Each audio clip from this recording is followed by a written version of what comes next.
Hello my dear friends, you're in the Military Summary channel. In this short video we're going to discuss the most important events that took place during the previous night of the local time. And the most interesting updates are coming from Kherson direction. The Russians during the previous 2 days had very heavy clashes and fierce battles for the Russian bank of Dnipro river.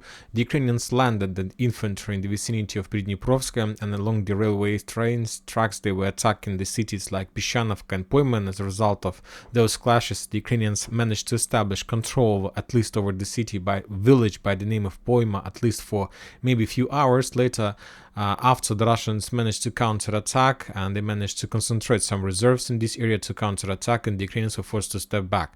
And the Ukrainians got their main positions below the railway below the railways, and during the previous 48 hours, the Russians were bombing and shelling this territory heavily. On this video, we can see another Ukrainian group got under Russian artillery fire.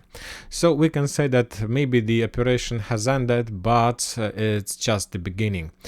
During the previous day, the Russians continue attacking and bombing the Ukrainian forces, not just their positions, concentration of forces, but also the Russians tried to destroy as much as possible boats in Dnipro that Ukrainians were using to support and supply their forces on the Russian bank of the river. At least during the previous 2 days, so I'm talking about this morning and the previous day, we got at least 3 geolocated confirmations of Russian FPV drone strikes against the Ukrainian boats along the Dnipro river. 2 of them took place exactly in the Dnipro river, and one of the boat was destroyed on this small river, Tsyrypinskaya Konka.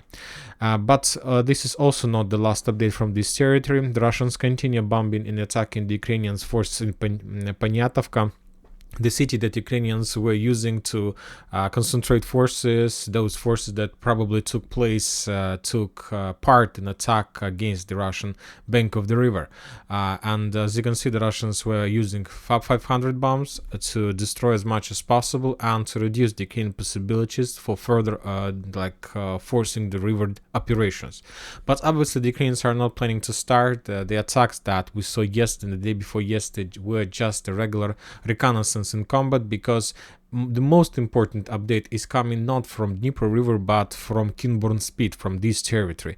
If you remember, a few days ago I told you that the offensive operation from Kherson and from let's say in direction of the Russian cities like Kardashenka, all these attacks has the secondary purpose.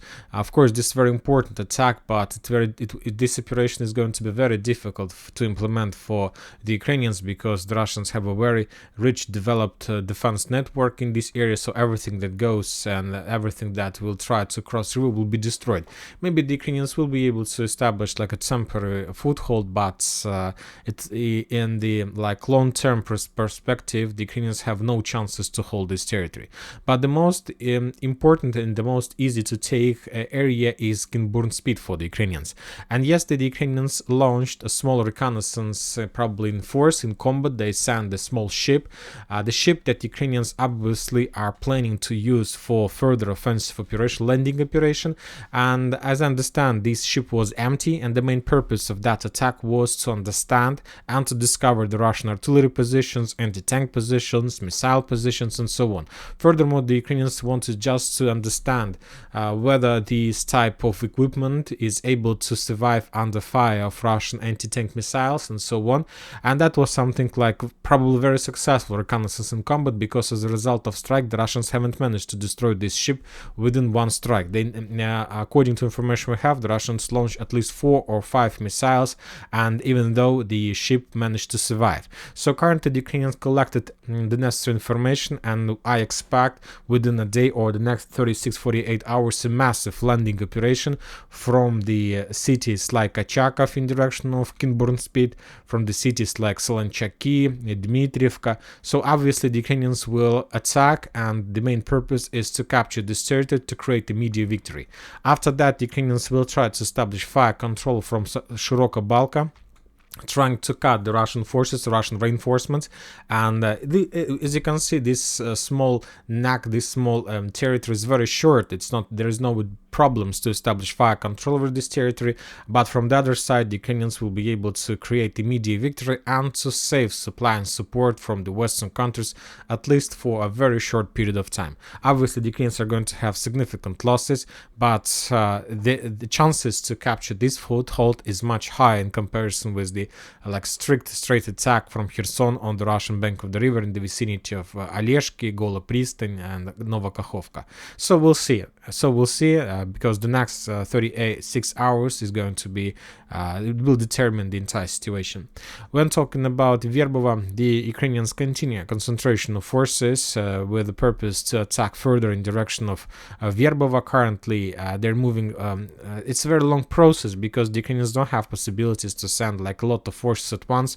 They can send like small groups of 5-10 soldiers, and 1-2 armed vehicles. And even though the Russians understand the Ukrainian plans and they attack the vehicles all the time, they see them among the fields. And for example, in this video, we see how another Ukrainian armored vehicle was destroyed as a result of attack of anti-tank missile. Very interesting updates are coming from Mykhailivka. As we know, the Russians currently are trying to storm. The Russians have already launched the storm operation from the south. Currently, they have a little bit stuck on the minefields, on the Ukrainian positions among these trenches, but the Russians are pushing and pushing and pushing. And during the previous few days managed to achieve some success. Currently, they are trying to penetrate the Ukrainian defense belt by attacking with the TOS flamethrower systems, and after that they will be able to enter the trenches and continue movements further along the tree lines in direction of the city. But we understand that there are no chances to complete Novomykhailivka storming operation without support and pressure from the north.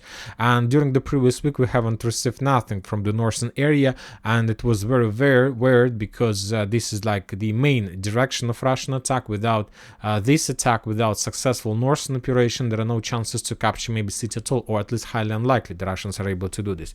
And today we got the first geolocated confirmation from the northern direction. The Ukrainians published the video on how they were bombing and attacking the Russian forces, the Russian infantry, who managed to dig in deeper along the tree lines. This video is geolocated, so according to this information, as a result of offensive operation, reconnaissance in force, and maybe some storming actions, the Russians managed to improve their positions on the north of Novomykhailivka. And currently, the Ukrainian forces, if they still have positions in the stronghold by the name of Zverinets, are currently encircled by the Russian forces, or at least not just like cauldron, but maybe something like operational or even tactical encirclement. Where I'm talking about this fortification area, this one, we haven't received any updates that Ukrainians lost this territory. We haven't received any geolocations from the Russian side that they managed to clear this territory, but according to Ukrainian published video, we understand that the Russians have established control over this small square. And obviously the Russians managed to get very close using the tree lines to the main supply roads that Ukrainians have in this direction. If they have these positions to support and supply their forces in stronghold Zverinets. So currently this road has been cut by the Russians, and now it's just a question of time when the Ukrainians will be forced to step back completely, and the Russians will be able to capture not just this white cloud, but the yellow cloud as well, and to get the final defense belt in front of Novomykhailivka. And as soon as the Russians are able to get this line, I will add this line with 2 lines, then the final battle for Novomykhailivka is going to start, and then it's going to be much more difficult for the Ukrainians to counter-attack and to defend themselves from 2 directions, from the north and from the south. And also we understand that as soon as the Russians reach this line on the north, we're going to see another wave of attack from Slavna. So anyway, we can start, I believe that we can start counting days of Novomykhailivka, because probably this year the village, this settlement is going to become under Russian control. Now, when talking about Avdiivka, today we got also very interesting details and updates. The sources on the ground are saying that the Russians launched another very heavy artillery preparation, the same one as we used to see on the 10th of October. when the Russians just started.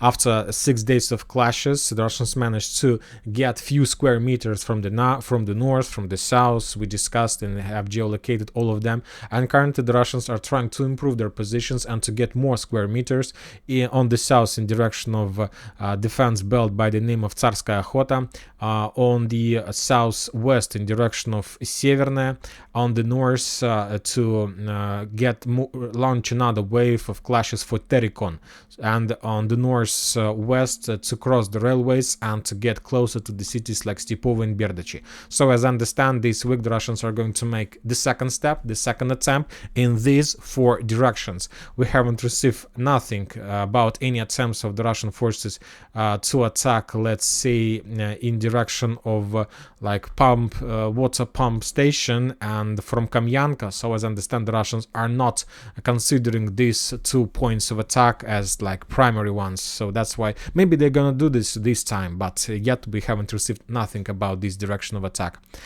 Furthermore, the Russians during the previous day continue their counter-artillery duels, because we know that if they want to continue offensive, first they need to suppress the Ukrainian artillery, and as a result of counter-artillery duels, the Russians managed to discover and to destroy another M777 howitzer and to destroy the ammo depot of that small artillery group. When talking about Bakhmut direction, we got also a lot of updates from this territory.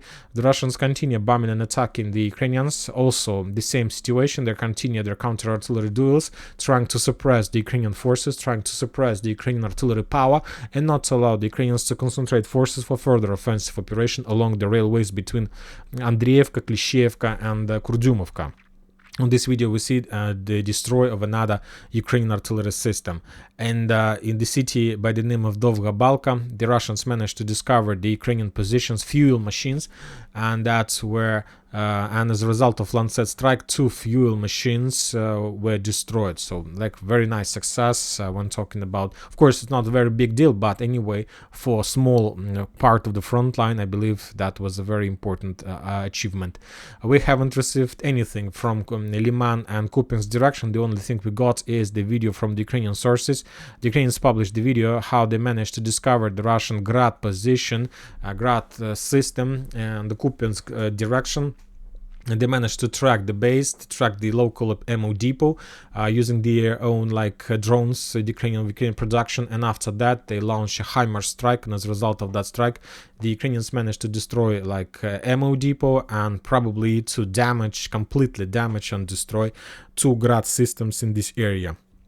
We can call this a very powerful, significant success for many reasons. First of all, the distance. The second one, 2 artillery systems were destroyed and a small ammo depot. And of course, at some point, at some small front line, it will reduce the Russian possibilities to continue offensive operation on direction of the cities like Kislovka, Kotlarovka, and Sinkovka. And that's it for this short video. Our military summary channel reminds you we condemn any violence in the world. Thank you for watching. Subscribe to my channel, put your likes, join my Patreon, and have a good day. Bye bye.